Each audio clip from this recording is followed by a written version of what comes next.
Frères et sœurs, bonjour, c'est Chaim Goël qui vous parle depuis la Suisse.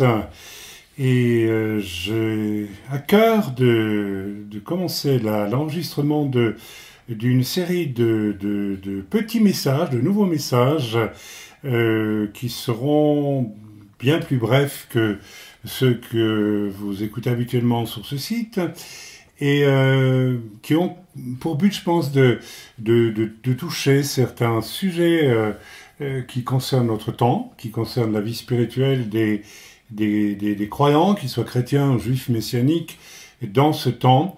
Et voilà, le premier donc sujet qui m'est venu à l'esprit ces jours derniers, en réalité ce sont deux sujets en un seul, donc qui vont être prêchés là maintenant. Le premier sujet, eh bien, c'est le monde spirituel est avant tout un monde logique et pas du tout fantasmagorique. En d'autres mots, c'est un monde qui a ses lois, qui a ses règles, et nous ne pouvons pas les méconnaître ou bien vouloir que, disons, nos désirs, nos souhaits puissent s'incarner en dehors de la compréhension de ces règles et de ces lois.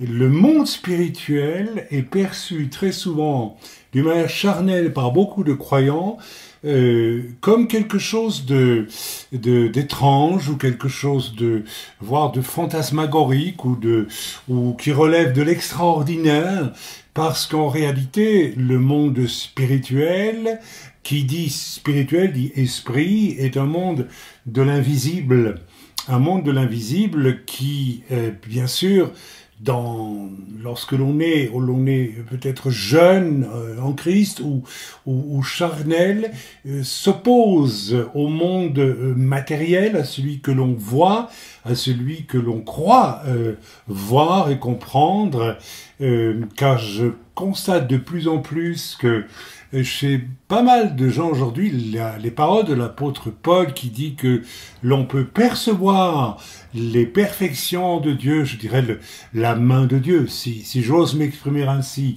dans toute la création, eh bien, cette parole semble être de moins en moins évidente, même pour des croyants qui ne voient plus que dans ce qu'ils voient, je vais dire une énorme lapalissade, qu'ils ne voient plus que dans ce qu'ils voient, que ce qu'ils voient, c'est-à-dire finalement rien du tout, qu'une apparence, une apparence purement matérielle, déshabillée, dépouillée de toute sa sève, de toute sa profondeur, de toute sa richesse, de toutes ces nuances qui, elles, vont nous parler du cœur de Dieu, qui vont nous parler de l'amour de Dieu.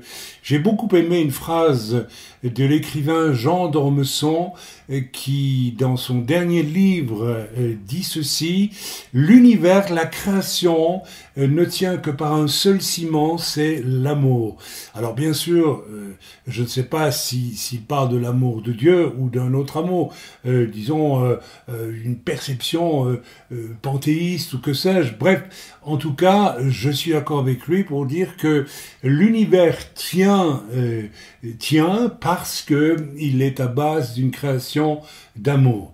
Donc voilà déjà une façon de percevoir le monde spirituel, mais j'aimerais m'empresser de dire qu'un des mensonges les plus énormes que le diable relâche par toutes sortes d'artifices, particulièrement auprès des jeunes gens et jeunes filles, c'est autour de ce concept de l'amour. L'amour va dans l'esprit de beaucoup de personnes, et c'est une semaille satanique dans les âmes et les esprits qui s'est répandue là. Eh bien, l'amour va avec l'idée de liberté, c'est je peux tout faire, ce que j'aime est bon, ce qui me plaît, eh bien, c'est bien, voilà, ce que j'aime, je le fais. J'entendais il y a l'année dernière un jeune homme me dire ce qui est juste, c'est ce que je veux, c'est-à-dire ce que je souhaite, ce que je désire, ce que j'aime. On confond amour avec beaucoup d'autres choses. Je dirais pour ma part que l'amour est peut-être la chose la plus régie par des règles qui soient, parce que l'amour est une chose sainte.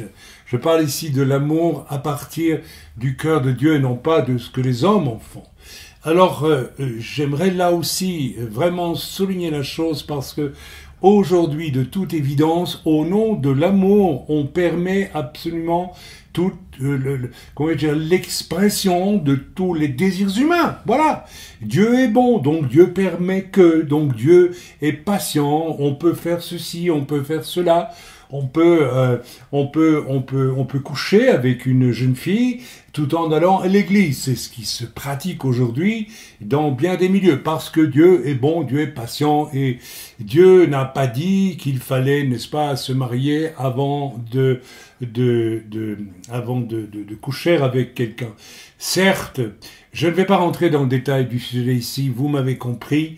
Et nous voyons qu'il y a là toute une façon de raboter les limites que nous devrions aimer pour respecter, n'est-ce pas, l'amour du Seigneur dans nos vies. L'amour que j'ai de Dieu va me pousser, moi, jeune homme, normalement, à respecter la jeune fille avec laquelle j'ai une relation.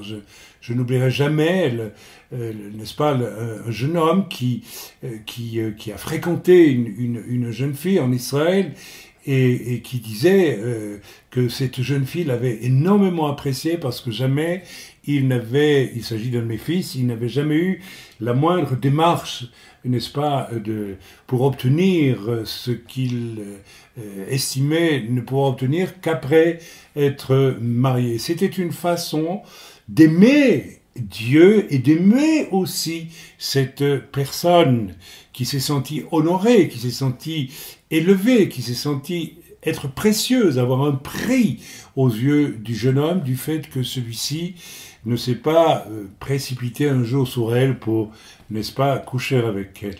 Il y a là tout un monde.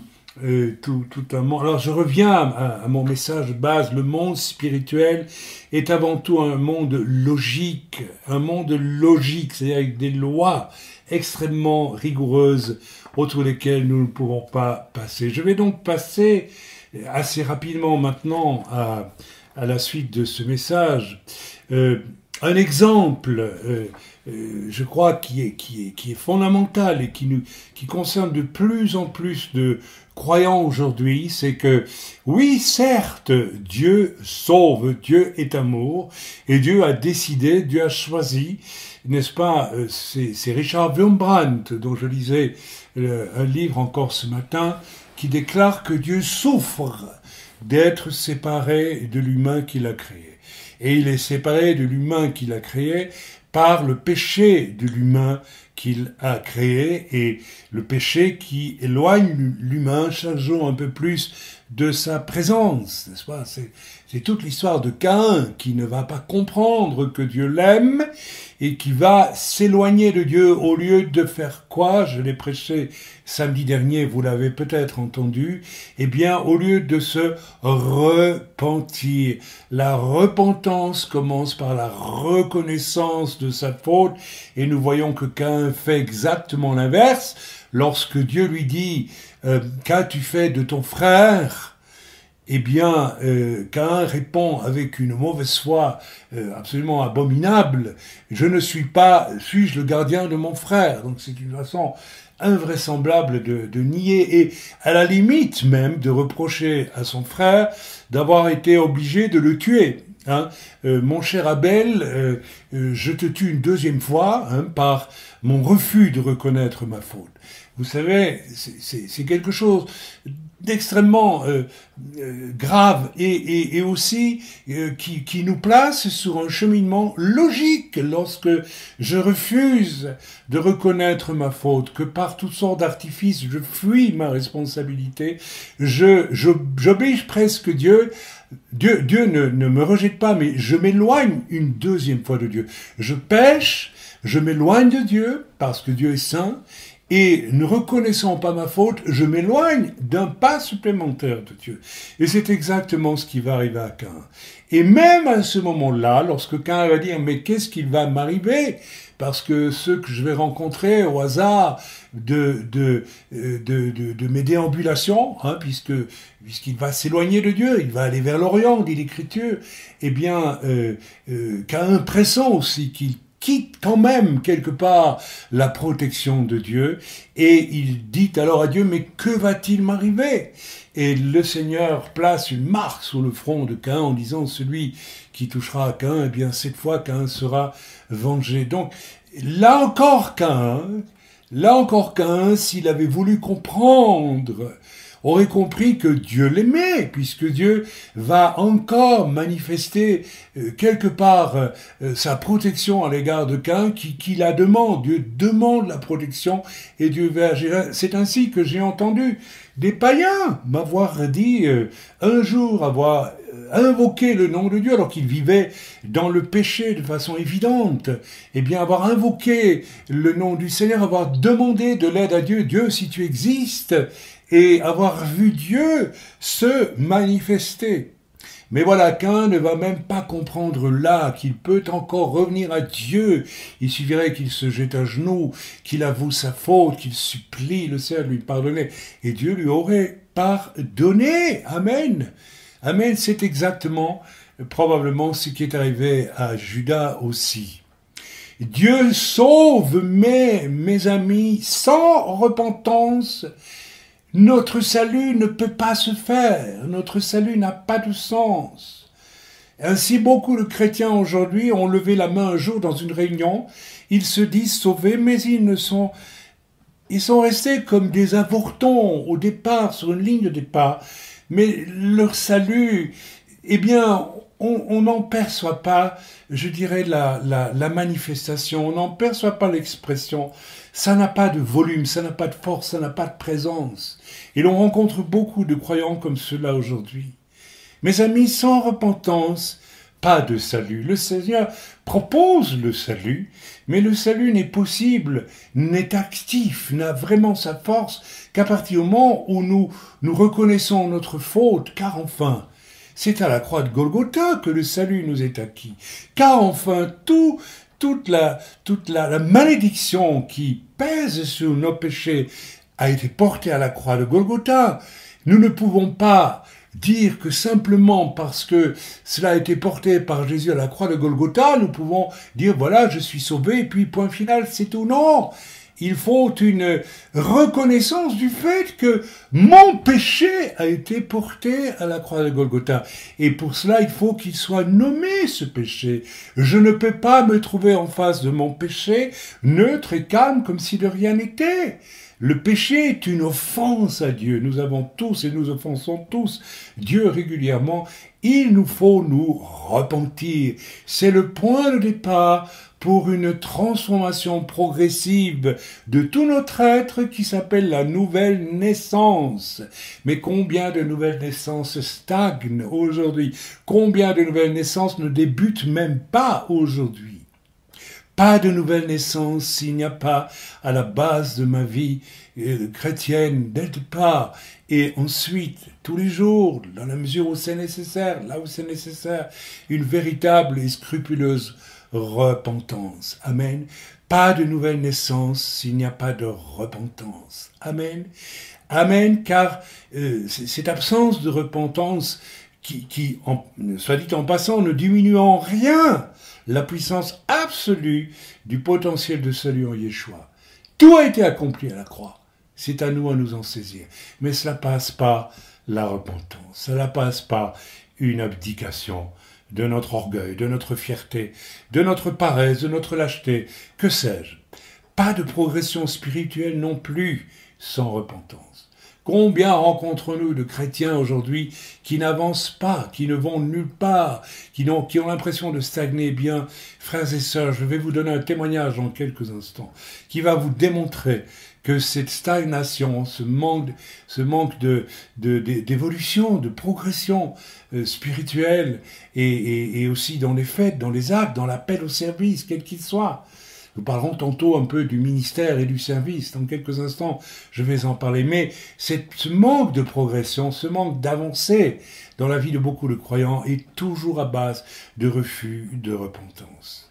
Car la conviction de péché et ensuite la repentance profonde signifie en réalité une réconciliation avec Dieu qui est lui en plénitude de sainteté et d'amour. En d'autres mots, frères et sœurs, j'aimerais que vous écoutiez ce que je vais vous dire maintenant. Se repentir signifie que l'on aime Dieu. Lorsque je suis venu au Seigneur, j'ai aimé Dieu. Pourquoi ai-je aimé Dieu? Parce que j'ai cherché Dieu pendant 33 ans, je l'ai trouvé à l'âge de 33 ans, je l'ai cherché de tout mon cœur, et je l'ai d'une certaine façon aimé, puisqu'il m'arrivait de parler de Dieu, que je ne connaissais pas en tant que mon sauveur. Je parlais de Dieu comme cela, parce que je ne pouvais pas m'en passer, je ne pouvais pas me priver de parler de lui en maintes circonstances, dès avant ma conversion. Et frères et sœurs, j'aimerais que vous soyez attentifs à cela. Nous avons besoin d'aimer Dieu. Le problème de beaucoup de croyants aujourd'hui, c'est qu'ils n'aiment pas Dieu. Je vais le dire. Et sans cet amour pour Dieu, il n'y a pas de repentance possible. Qu'est-ce qui va me pousser à demander pardon à mon épouse ou à accepter une remarque juste de mon épouse si elle m'en fait une un jour? Vous savez ce qui va me pousser à accepter ou ce qui va me pousser peut-être à me repentir lorsque c'est nécessaire? Eh bien, c'est parce que je l'aime. Non pas parce que je la convoite au désir, mais parce que je l'aime pour elle-même. Je l'aime, donc je veux son bien, donc je me repens. Il en est ainsi de Dieu. Frères et sœurs, nous sommes dans du temps où, comme l'Écriture le dit, l'amour du plus grand nombre se refroidira. Et l'amour du plus grand nombre pour Dieu s'étant refroidi, les conversions sont de moins en moins évidentes, sont de moins en moins flagrantes, sont de moins en moins vraies. Il y a acceptation du salut, il n'y a plus de nouvelle naissance. C'est William Booth qui disait déjà, n'est-ce pas, dans les années 1800, il disait le 20e siècle, et nous sommes au 21e siècle, sera un siècle de salut sans repentance, sans repentance, une vie de religion sans l'esprit, amen, ou alors avec un faux Saint-Esprit. Pas de salut, s'il n'y a pas d'abord pas de véritable nouvelle naissance sans repentance. Alors pourquoi est-ce qu'il n'y a pas de salut, ni de véritable nouvelle naissance, ni de progrès? L'Écriture nous dit que nous devons aller de gloire en gloire avec le Seigneur, avec l'Esprit de Dieu. Amen. Eh bien, tout simplement parce que nous avons aussi un adversaire qui s'appelle Satan. Satan, nous dit l'Écriture, est l'accusateur des frères. C'est son office, j'ai envie d'ajouter, très, très, très officiel. Et il ne manquera jamais d'utiliser, n'est-ce pas, cet office. L'Écriture nous dit qu'il est l'accusateur des frères auprès de Dieu. Alors certes, même lorsque nous nous sommes repentis, il traque et guette chaque occasion de nous causer du tort. Et je suis convaincu pour ma part que dans la mesure, dans les domaines de ma vie où je ne me suis pas repenti, le diable garde ses droits, le droit de bloquer, droit de causer du tort, de nuire. Ainsi, il faut bien l'admettre, même si ce n'est pas toujours le cas, mais la maladie est parfois, peut-être même assez souvent, le fruit du péché, donc d'un péché non confessé ou dont on n'a même pas pris conscience et qui ouvre un droit à Satan pour nous atteindre. Beaucoup de problèmes sont permis parce que dans le monde spirituel, où les choses sont logiques, si nous ne sommes pas repentis, le diable garde ses droits.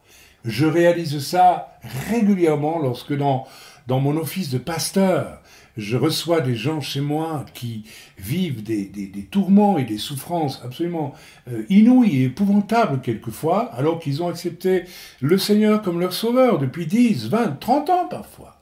Tout simplement, n'est-ce pas, les choses n'ont pas été faites comme il le fallait, d'une manière rigoureuse et logique dans le domaine de la sanctification, Et si les choses ne sont pas faites, eh bien, j'ai vérifié 100 fois que le diable garde des droits et il les applique. Je sais que ce que je dis là va déranger beaucoup de monde, mais qu'importe. J'ai vérifié la chose si souvent, j'ai vérifié si souvent dans ce que l'on appelle maladroitement la cure d'âme, je n'aime pas cette expression, mais je dirais dans l'aide pastorale apportée aux âmes.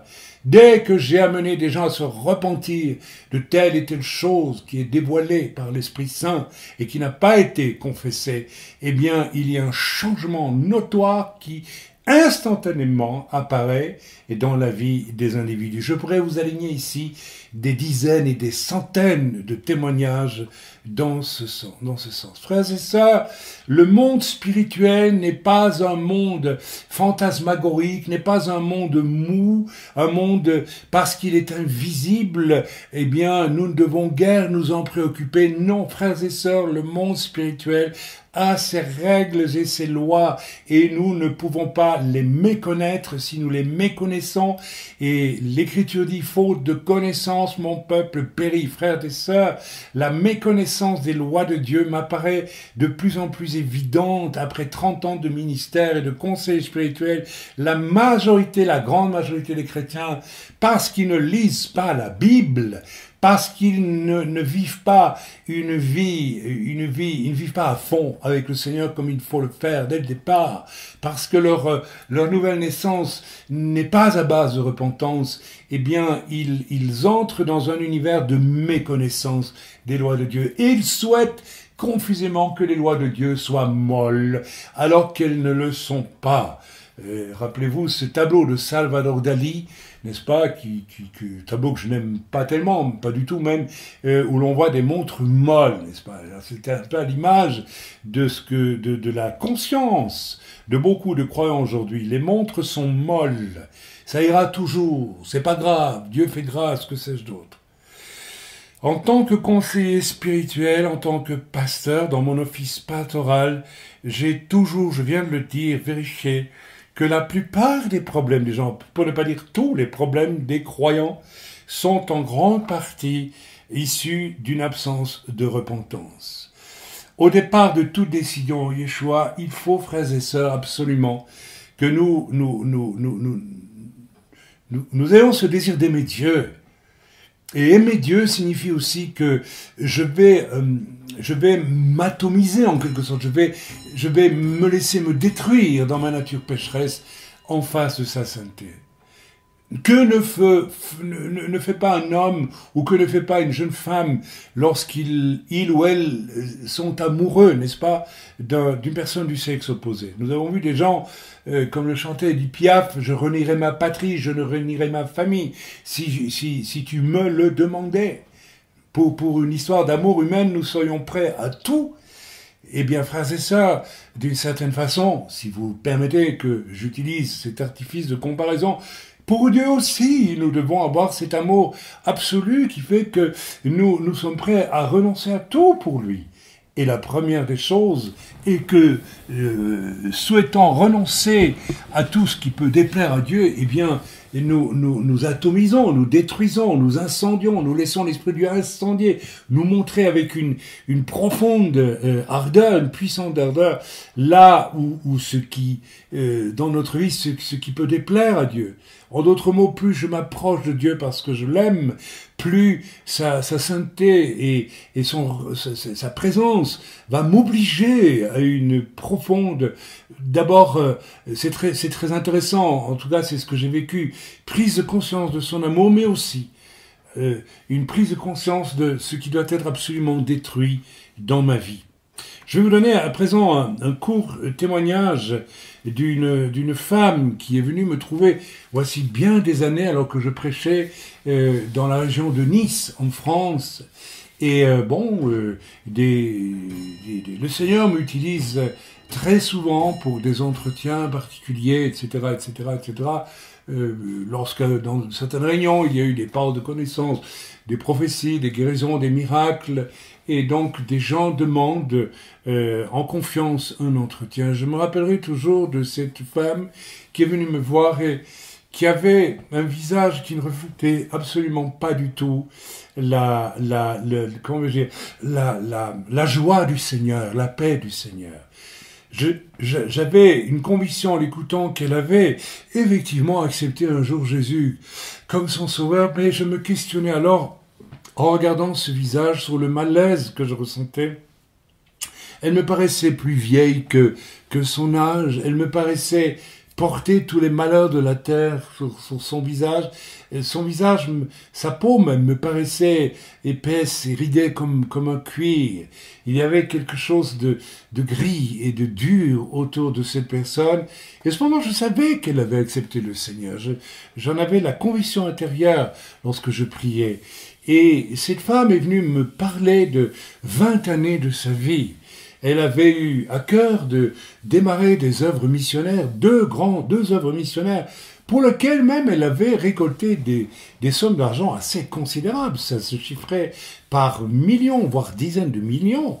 Et elle avait donc, pleine d'assurance, démarré des œuvres missionnaires dont j'ai oublié le détail aujourd'hui. Et ces deux œuvres missionnaires, l'une après l'autre, se sont absolument détruites, ont été détruites. Et il ne s'agissait pas, je le sentais pendant qu'elle me l'expliquait, d'une attaque de l'ennemi, car l'ennemi peut attaquer, n'est-ce pas, une œuvre, mais il s'agissait d'autre chose. Et nous avons donc commencé à prier ensemble, et je l'ai questionné. Et je me souviens pas de tout ce sur quoi nous sommes tombés en parlant ensemble et qu'il fallait prier. Mais à un moment donné, j'ai ressenti fortement qu'il y avait à la base de tout cela un péché qui n'était pas confessé. Et j'ai été conduit par le Saint-Esprit à lui poser la question, mais dites-moi, vous avez démarré, vous, ainsi, seul, un jour, des œuvres missionnaires fortes d'une conviction, me dites-vous, mais dans quelle église alliez-vous, où le corps de Christ a-t-il, comme dans l'église d'Antioche, avec l'apôtre Paul et Barnabas, reçu clairement de vous envoyer en mission, afin que vous y alliez en mission. Alors là, elle m'a dit, écoutez, non, je faisais partie d'une église, mais je l'ai quittée, et c'est alors que j'ai démarré. Alors, j'ai ressenti que tout le nœud du problème se trouvait là. Je me dis, mais vous allez quitter cette église, pourquoi? Et en priant, le Seigneur m'a montré qu'elle avait non seulement eu une querelle violente avec le pasteur de cette église, mais qu'elle avait en quelque sorte maudit d'une certaine façon. Elle lui avait parlé d'une façon tellement spéciale que ça revenait à le maudire. Et alors c'était pas une malédiction du style je te maudis et t'arriveras ceci, mais c'était plus ambigu que cela, mais c'était finalement de l'ordre de la malédiction. Et en tout cas, il y avait une dispute de mots violente, agressive, sévère. Et c'est sur cette base, à partir de là, que cette femme avait décidé de servir Dieu, n'est-ce pas, toute seule, comme ça, et de démarrer ce qu'elle avait démarré. Et au bout de 20 ans, eh bien, il n'y avait qu'échec et ruine et destruction. J'en profite pour parler ici de la deuxième partie du message qui va venir dans quelques instants, à savoir la façon de plus en plus inquiétante dont beaucoup de personnes aujourd'hui s'autoproclament dans le ministère. J'y viendrai dans une deuxième partie.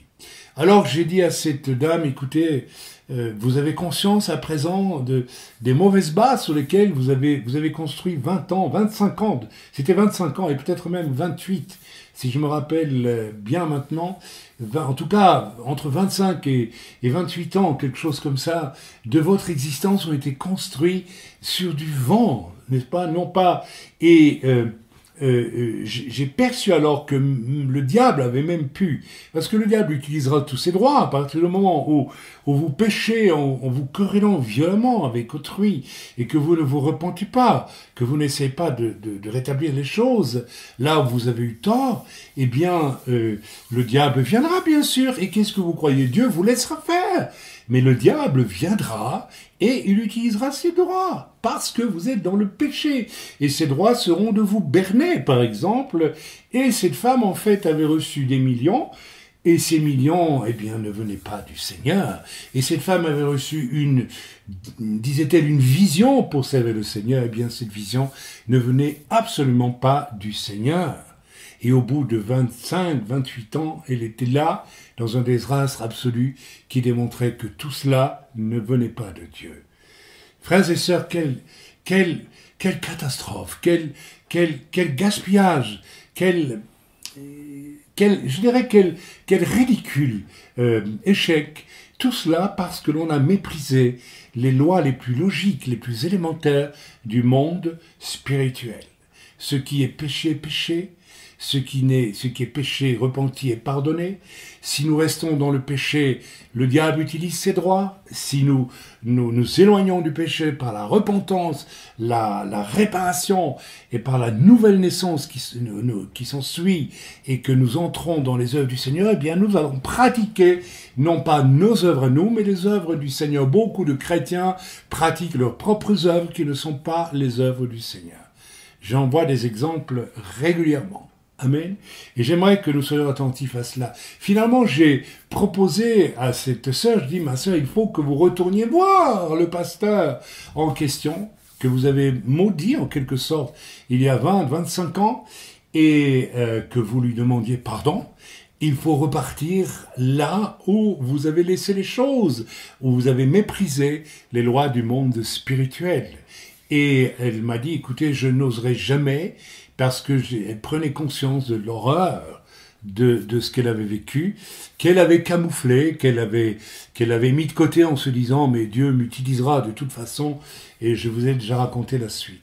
Alors finalement, j'ai proposé de téléphoner moi-même à ce pasteur. Il était toujours vivant, il est toujours en poste, et je lui ai téléphoné, et je lui ai dit, voilà, je me présente, vous ne me connaissez pas, c'était un pasteur des Assemblées de Dieu, je pense, et qu'importe, ça n'a rien à voir avec le sujet de ce court message aujourd'hui. Et je lui dis, écoutez, voilà, je suis devant avec telle personne qui a pris conscience qu'elle a commis quelque chose d'absolument répréhensible à votre égard, voici plus de 20 ans, et elle souhaite vous rencontrer pour vous demander pardon. Et le pasteur m'a dit, écoutez, j'ai tellement souffert du comportement de cette femme, dites-lui que je lui pardonne, mais je ne souhaite pas la voir. Je crois qu'il a commis une erreur, mais cela, c'est son problème. Alors, frères et sœurs, ce sont là des choses qui font réfléchir. Je veux embrayer à présent rapidement sur le problème de l'entrée dans le ministère, car là aussi, je dois vous dire que la méconnaissance, le mépris des lois de Dieu dans le monde spirituel amène beaucoup de gens aujourd'hui à se leurrer et à causer énormément de tort, n'est-ce pas? Une des preuves de cela est que, permettez-moi de le dire, j'ai 66 ans cette année, je sers le Seigneur depuis plus de 30 ans maintenant, et je crois que j'ai le droit de dire certaines choses. En effet, je vois venir à moi, dans mon office ou bien chez moi, tant et tant de chrétiens qui sont allés à gauche, à droite, avec des problèmes à n'en plus finir.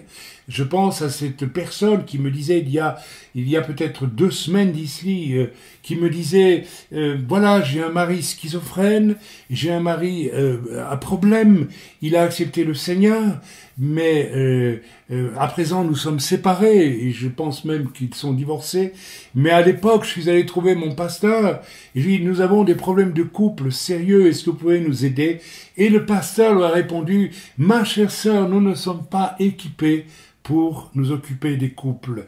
Est-ce qu'un pasteur, un homme de Dieu, choisi par Dieu en tant que pasteur, c'est-à-dire en tant que soigneur des brebis, peut pouvoir tenir un tel discours? Si un homme tient ce discours, eh bien, je sais d'emblée que ce n'est pas un pasteur qui a été établi par Dieu, par l'Esprit de Dieu, mais c'est un pasteur établi par l'office des hommes, l'école biblique, la dénomination, ou l'autoproclamation, comme c'est de plus en plus souvent le cas aujourd'hui.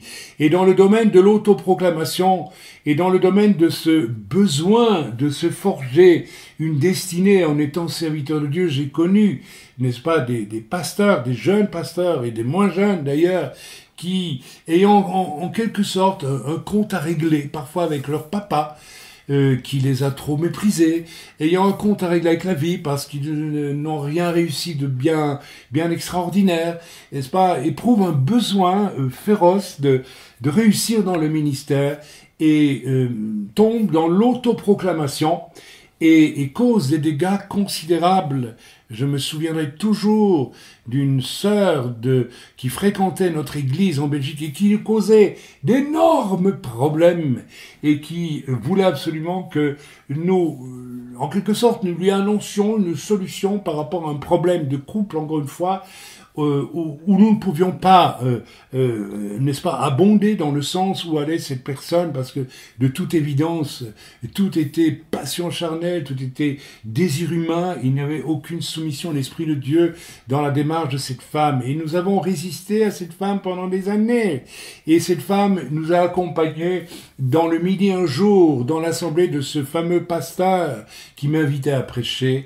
Et cet homme a imposé les mains et prié après la réunion où j'ai prêché, et il a prié notamment pour cette femme. Et je vous assure que la prophétie qu'il a relâchée sur cette femme allait à contrario de tout le travail patient que nous avions déployé pendant des années pour essayer d'écarter cette femme de ses mauvais désirs. Et la prophétie de ce pasteur, entre guillemets, pasteur, a été ce que ton cœur désire depuis si longtemps, le Seigneur maintenant va te l'accorder. Cela ne pouvait venir et cela ne venait que du diable, je vous l'accorde. Je ne vous dis pas les ennuis, les problèmes et les problèmes sérieux que nous avons dû gérer avec cette personne ensuite. Frères et sœurs, l'appel au ministère et l'entrée dans le ministère est aussi une chose sérieuse. Et nous ne pouvons pas, n'est-ce pas, jouer avec ces choses. Il faut remettre en question le simple fait de faire une école biblique et de sortir de là avec un diplôme ne signifie pas pour autant que vous avez vraiment reçu de Dieu un appel pour le servir. Amen, vous avez peut-être le titre de pasteur, et j'ai rencontré ce genre de pasteur, entre guillemets, et ils font le plus souvent bien plus de dégâts qu'autre chose. Il existe même des gens qui ont fait l'école biblique et qui ne se sont même pas convertis. C'était le cas du pasteur Maurice Ray, décédé voici quelques années maintenant, et qui était un pasteur réformé, tout ce qu'il y avait de plus classique, et qui a pris conscience lui-même un jour que malgré qu'il avait fait des études de théologie, n'est-ce pas, qui lui permettaient d'être pasteur dans l'Église réformée, il n'était pas né de nouveau, il ne s'était jamais vraiment repenti, et il a dû passer par une expérience de nouvelle naissance. Donc le besoin de reconnaissance. Frères et sœurs, il y a aujourd'hui, et j'aimerais vraiment attirer votre attention là-dessus, une espèce d'infantilisation dans le monde chrétien qui va de pair avec la perte de l'amour pour le Seigneur.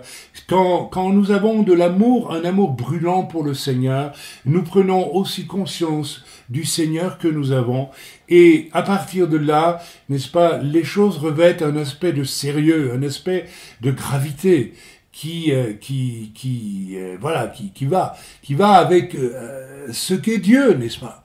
Notre Dieu n'a pas créé le monde comme Walt Disney pourrait le présenter avec, n'est-ce pas, de belles couleurs fantaisistes et je ne sais pas, moi, une musique de swing américaine. Non, la création du monde est une œuvre extraordinaire. La création d'un seul homme est une œuvre d'une puissance incomparable et d'une beauté, d'une richesse incomparable. Mais tout cela est sérieux. Tout cela n'est pas quelque chose qui se fait dans l'infantilisme. Or, nous avons aujourd'hui, et je pense, j'ose le dire, c'est une influence venue des États-Unis, une espèce de nouvelle philosophie, d'un nouveau regard. Ce que je vois, ce que je veux, je le prends ou je le suis. C'est un peu la vision actuelle qui s'imprime de plus en plus dans l'esprit des gens. Ce que je souhaite, je le prends, parce que si je le souhaite, c'est juste de l'avoir. Et beaucoup désirent soudain, eh bien, le ministère, pour une raison X ou Y. Donc, cela vient nécessairement de Dieu dans leur esprit, parce qu'ils le désirent, cela vient de Dieu. Frères et sœurs, cela s'appelle déjà de la manipulation, et cette manipulation construit à la construction de faux ministère. J'aimerais brièvement revenir parce que on n'a jamais de meilleur exemple que soi-même pour être certain que ce que l'on dit a du poids. J'aimerais vous donner, avec un maximum d'humilité, mais de vérité aussi, la façon dont j'ai été moi-même appelé au ministère. Eh bien, frères et sœurs, lorsque j'ai accepté le Seigneur, j'ai vécu des expériences extrêmement fortes dans ma chambre, avec la présence de Dieu, je m'en souviens encore. Je me souviens toujours de ce vent qui tournait les pages de ma Bible dans ma bibliothèque. Cela se passait presque une année avant ma conversion. Et ouvrant cette Bible que je n'avais jamais ouverte, une lumière puissante s'est dressée sur l'évangile de Jean et j'ai su que c'était Jésus. Je me souviens de toutes ces expériences. Il y en a eu plusieurs extrêmement fortes que j'ai vécues avant ma conversion, dans l'année qui précède ma conversion, essentiellement, et au moment de ma conversion. De tout cela, j'ai souvenir, et je me rappellerai toujours d'un évangéliste français, Jean-Michel Pagnet, qui, priant pour moi à Vichy, alors que j'étais tout jeune converti, m'a fait ces prophéties. Et il était accompagné d'un autre frère dont j'ai oublié le nom, mais qui est un serviteur de Dieu aujourd'hui aussi, et qui restait serviteur de Dieu. Et sa prophétie, il a reculé, il m'a dit, j'ai vu pour vous une grande lumière, il y a un appel au service du Seigneur qui est dans votre vie. Mes frères et sœurs, j'aimerais vous dire quelque chose. Cela ne représentait strictement rien pour moi lorsque l'on m'a annoncé cela. On m'annonçait quelque chose, mais je me suis douté immédiatement dans une espèce de sincérité, de candeur, de cœur d'enfant mis en place au moment de la nouvelle naissance, et bien que ce n'était pas pour tout de suite, que ce n'était pas, que je ne pouvais absolument pas savoir, ni comprendre, ni faire quoi que ce soit pour que cela advienne.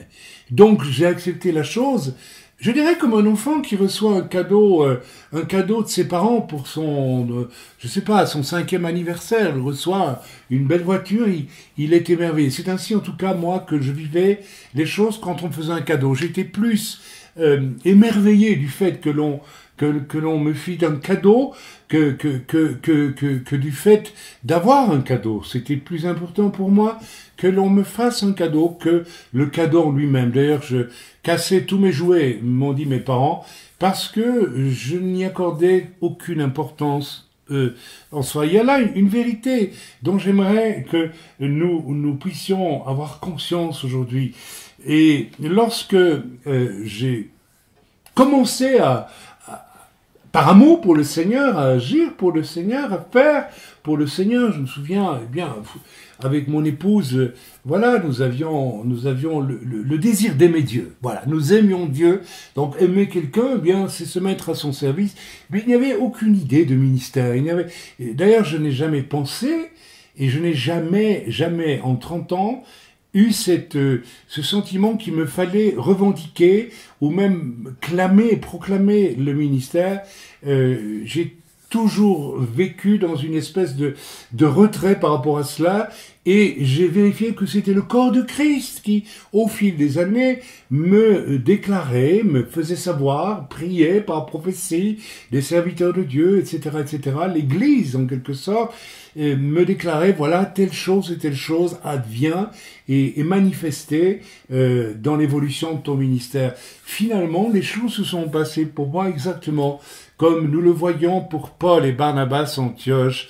Paul et Barnabas étaient à Antioche, l'Écriture ne nous dit strictement pas ce qu'ils avaient dans la tête comme étape suivante de leur ministère, simplement des gens priaient et jeûnaient autour d'eux, et l'Esprit de Dieu, au travers de ces anciens de l'Église d'Antioche, qui étaient les docteurs et les prophètes, soit dit en passant, eh bien l'Esprit de Dieu, à travers eux, a déclaré à Paul et à Barnabas, ceux-ci vous les mettez à part et vous les envoyez en mission.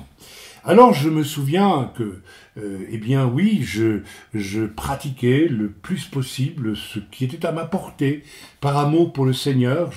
Il manquait de chaises dans l'église, eh bien je m'empressais, c'était mon bonheur, je n'avais aucun mérite, je trouvais ça formidable d'aller acheter des chaises, et je faisais la surprise au pasteur, voilà, j'ai acheté 10 chaises, il en manquait 10, ou bien, eh bien j'aimais faire la surprise au pasteur, je le questionnais délicatement sur la couleur de la moquette qu'il aimerait pour l'église, et puis je lui faisais, alors il me déclarait, je voulais de la moquette couleur arc-en-ciel, je dis n'importe quoi, hein, et voilà, il faut bien un brin d'humour quand dans le message de temps à autre, et puis je m'arrangeais pour qu'à son insu, eh bien, je place la moquette qu'il désirait. Alors c'était mon bonheur, c'était ma joie de lui faire plaisir. Et dans le même temps, eh bien, je me suis mis à beaucoup témoigner. Je me suis mis à amener des gens au Seigneur. Je me suis mis à vivre des choses surnaturelles avec les dons de l'esprit, etc., etc., etc., etc. Et un jour, le pasteur, avec un autre serviteur de Dieu qui était un apôtre, m'appelle dans le bureau du pasteur et je suis allé tout tremblant, me disant, est-ce que j'ai fait quelque chose qui n'est pas correct? Eh bien, je me préparais déjà à me repentir. C'est exactement ce qu'il y avait dans mon cœur. Et je n'avais pas la moindre impression ni idée que on allait me parler d'un ministère. Et là, on m'a annoncé simplement, frère, nous tenons à te dire que nous reconnaissons et donc nous établissons la réalité d'un ministère d'évangéliste chez toi et nous voulons t'encourager. Mes amis, je suis tombé des nues. Parce que j'ai réalisé à ce moment-là qu'effectivement, tout ce que je faisais depuis un certain temps était un office d'évangéliste, mais je n'y avais pas accroché le moindre titre parce que ça ne m'intéressait absolument pas. Frères et sœurs, la garantie, je crois, d'un véritable appel au service de Dieu, c'est lorsque nous n'attachons aucune importance au titre que l'on peut nous donner, nous appliquer. C'est une reconnaissance, je dirais, technique. Voilà, on avait techniquement découvert que ma fonction était évangéliste, donc tu es évangéliste. Point, c'est tout. Alors fais-le maintenant et oublie le titre, c'était donc cela. Les années ont passé et mon ministère a évolué, puis je me suis retrouvé soudainement à prophétiser, non pas utiliser le don de prophétie, mais utiliser le ministère, ce qui est absolument différent, donc vivre le ministère de prophète. Et là encore, je ne me suis jamais préoccupé, même pas vraiment rendu compte, parce que lorsque vous êtes, je dirais, dans une relation d'amour avec Dieu, vous êtes préoccupé de ce que vous vivez avec Dieu, de ce que vous faites, mais non pas de vous arrêter pour y mettre un nom ou pour y mettre une reconnaissance, une définition. Je ne sais pas si vous me comprenez. Lorsque vous êtes amoureux de quelqu'un, nous avons tous été amoureux un jour, ne nous préoccupons pas de nous arrêter et de dessiner un cadre mental. Je suis amoureux de Gilberte ou de Raymond ou d'Aaron ou de Rivka, que sais-je, bref. Et voilà, non, je n'y pense même pas, je le vis. Je suis dans le mouvement de la chose, donc je m'en préoccupe pas. Et cela, c'est le signe. C'est le signe de quelqu'un qui va être automatiquement utilisé par Dieu dans une progression étape par étape dans un ministère. C'est là que l'appel de Dieu prend corps saison après saison dans votre vie et que d'une certaine façon vous allez marcher aussi de gloire en gloire avec le Seigneur. Donc au bout d'un temps, on m'a dit, mais mon frère, mais tu es un prophète. Bon, ok, j'ai accepté. Et ainsi de suite, je ne vais pas m'étaler sur tout le reste. J'ai été reconnu un jour, c'est pas moi qui l'ai voulu, je n'y pensais d'ailleurs même pas, eh bien, docteur aux États-Unis dans une rencontre assez magistrale de serviteurs de Dieu. Bien, ok. Je me suis rendu compte effectivement qu'il y avait une fibre d'enseignant très forte dans mes messages, dans mes livres. Et j'ai accepté la chose et qui a continué à se développer.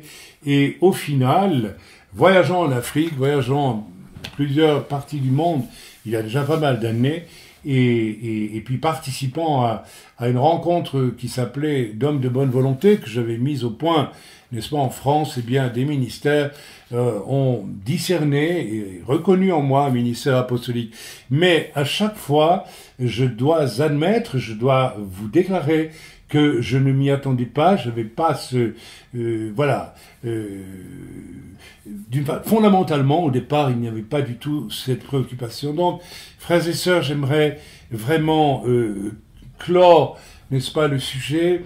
Le monde spirituel a des règles, et une des règles du monde spirituel, c'est de laisser aussi Dieu établir les choses dans notre vie et pas de vouloir les établir à la place de Dieu. Je fais ici un appel, non pas aux ministères dénominationnels et pyramidaux qui s'appellent tous pasteurs en général et qui sont tous, la plupart du temps, tout sauf de vrais pasteurs. J'ai rencontré très peu de vrais pasteurs, j'ai rencontré beaucoup de gens avec le titre de pasteur. Ça, c'est un des mots, excusez-moi, du monde pyramidal et dénominationnel. Je ne veux pas m'attarder à cela. Je veux vraiment plutôt m'adresser ici à tous ceux qui, hors dénomination même, et parfois assez seuls, n'est-ce pas, pour toutes sortes de raisons, justes ou pas, qu'importe, eh bien, veulent fabriquer leur propre entrée dans un ministère et vivent une autoproclamation. Mes amis, je voudrais vraiment vous supplier d'arrêter cela tout de suite. J'aimerais vous supplier de supplier Dieu de vous diriger vers le corps de Christ, là où il y a quand même encore des hommes de Dieu de valeur, même si la manière dont ils s'inscrivent dans un milieu parfois fédératif ou dénominationnel ou autre est bancal. Et même si aujourd'hui on peut considérer qu'une grande majorité de dénominations d'église sont œcuménisantes et que là on ne peut plus s'attendre à quelque chose de valable au niveau d'un appel, il existe encore, j'en suis convaincu, des parts du corps de Christ qui sont vivantes et où vous pouvez servir Dieu sans chercher nécessairement à être reconnu dans un ministère ou quoi que ce soit d'autre. Oubliez cela. Aimez le Seigneur, faites de tout votre cœur ce que vous faites pour Dieu, ce que vous pensez devoir faire pour le Seigneur, sans chercher, n'est-ce pas, à encadrer tout cela par une définition de « je suis pasteur » ou « je ne suis pas pasteur ». Et vous verrez que Dieu saura organiser autour de vous le corps de Christ afin que, je dirais, le miracle de l'église d'Antioche s'accomplisse pour vous aussi. Le Seigneur saura mettre autour de vous. Alors attention aussi, n'est-ce pas, à ces personnes qui circulent aisément. Je me souviendrai toujours d'un brave frère, n'est-ce pas, qui vivait au Grand-Duché de Luxembourg et qui était très isolé, très seul. C'était un frère africain et bon, je l'ai visité 2 ou 3 fois et il n'y avait manifestement pas de ministère qui apparaissait dans ces jours-là. Et il avait un désir, il travaillait, il gagnait bien sa vie, etc. Et il priait, il était sauvé, tout cela était très bien, mais il n'y avait pas d'appel au ministère. Il y avait simplement un frère qui aimait Dieu, mais qui voulait absolument, n'est-ce pas, qui servir le Seigneur. Il avait même agrandi, n'est-ce pas, son garage derrière sa maison pour en faire une salle de réunion et on le voyait qu'il se persuadait à partir du moment où je construis moi-même des locaux, etc., fatalement Dieu va me donner un ministère. Je vous assure que ce genre de démarche fonctionne à plein chez pas mal de gens aujourd'hui. Je me rappellerai toujours d'un jeune serviteur ici en Suisse qui m'a fait venir dans son groupe, n'est-ce pas, son groupe indépendant, quelque part en Suisse romande, et puis il avait là une vingtaine de personnes qui dépendaient de lui et qui toutes étaient dans des besoins absolument, je dirais, épouvantables du fait que on n'avait jamais répondu à ces besoins. Alors j'ai visité ce groupe 2 ou 3 fois, j'ai pu prier pour les gens et que Dieu soit loué surtout. Et bien des problèmes ont été réglés très vite, des problèmes au fond faciles à régler, mais que ce jeune ministère autoproclamé n'avait absolument pas été capable de régler. Et je le vois encore me dire, oui, le Seigneur est grand, il a une grande vision pour moi. D'ailleurs, ça y est, j'ai maintenant pu louer mon bureau. Il avait son bureau, et parce qu'il avait son bureau, eh bien, Dieu allait, par la force des choses, lui donner un ministère. Enfin, c'est ça. Ne croyez pas que ce genre de démarche soit tellement rare aujourd'hui. Elle est malheureusement bien plus courante que certains le pensent. Alors, je reviens à ce frère du Luxembourg que j'ai rencontré à Jérusalem quelques années, même pas un an ou deux après. Et quand je l'ai vu, il n'avait pas changé d'un iota. C'est un brave frère, vraiment, vraiment bien, sanctifié et tout, mais pas de ministère. Et alors, il m'a dit, tu sais, un tel est passé chez moi, un serviteur de Dieu américain, que je connais fort bien d'ailleurs, qui reconnaît des ministères à tour de bras. Il suffit que vous le receviez dans votre maison et vous êtes pasteur pour lui. Alors, un tel, donc je ne vais pas nommer, voilà, il est venu chez moi à Luxembourg et il m'a établi pasteur. Voilà, et il l'a vu une fois, dans sa maison, où le frère avait organisé une petite réunion avec 3 ou 4 personnes, et puis, ou peut-être même pas 3 ou 4, qu'importe d'ailleurs le nombre, et puis automatiquement, comme il y avait un zèle, un désir de servir Dieu, eh bien, il y avait reconnaissance de ministère automatique. Eh bien non, ce n'est pas parce que vous désirez servir Dieu que vous avez nécessairement un appel de ceci ou de cela. L'appel doit être discerné par le corps, par des éléments clairs, voilà. C'est ce que nous vivons dans nos formations en marchand. Si vous allez sur le site et que vous regardez formations en marchand, vous verrez le témoignage de jeunes qui ont participé à ces formations en marchand. Et c'est un corps d'anciens qui reconnaît, qui discerne l'appel au ministère et aide alors ces jeunes à rentrer dans leur appel. Alors, ça peut être des appels au ministère, ça peut être un appel diaconal, ça peut être une spécialité diaconale dans l'intercession. Nous avons connu ce genre de choses. Ça peut être, voilà, un ministère de docteur ou autre, un des 5 ministères. Voilà, frères et sœurs, je termine mon message ici. J'ai été un peu plus long que prévu, et je vous bénis dans le nom de Yeshua HaMashiach. J'espère que ce court message d'une heure pourra vous aider un petit peu à mieux naviguer dans ce parcours qui est le vôtre entre le jour de votre salut, qui doit être accompagné d'une nouvelle naissance, d'une repentance profonde et d'une déclaration d'amour pour Dieu, qui ne doit pas être une simple déclaration. C'est votre cœur qui doit brûler d'amour pour le Seigneur, et ensuite avancer dans la compréhension du fait que le monde spirituel a des règles, a des lois, et ces lois sont avalisées, dirais-je, par la parole de Dieu. Et tant de chrétiens aujourd'hui mettent la parole de Dieu de côté et ne la dévorent pas. Dévorez la parole de Dieu et demandez à Dieu non seulement de vous la faire lire, mais de vous faire comprendre toutes les lois de Dieu concernant le monde spirituel. Les structures de l'Église sont inscrites en filigrane dans le fonctionnement de l'Église tel qu'on le voit à travers les épîtres de Paul, à travers le livre des Actes. Et combien peu de croyants ont conscience de cela aujourd'hui? N'est-ce pas? Alors, piochez la parole de Dieu, retournez aux racines juives de la parole de Dieu, apprenez l'hébreu, lisez la Bible en hébreu, apprenez le grec aussi, lisez la Bible en grec, essayez, et vous allez vous rendre compte à quel point vous êtes quelquefois éloigné de ce que déclare l'Écriture et de ce que cherche à vous faire comprendre, à vous faire connaître et comprendre pour votre plus grand bien. Voilà, je vous bénis dans le nom de Yeshua HaMashiach. Amen.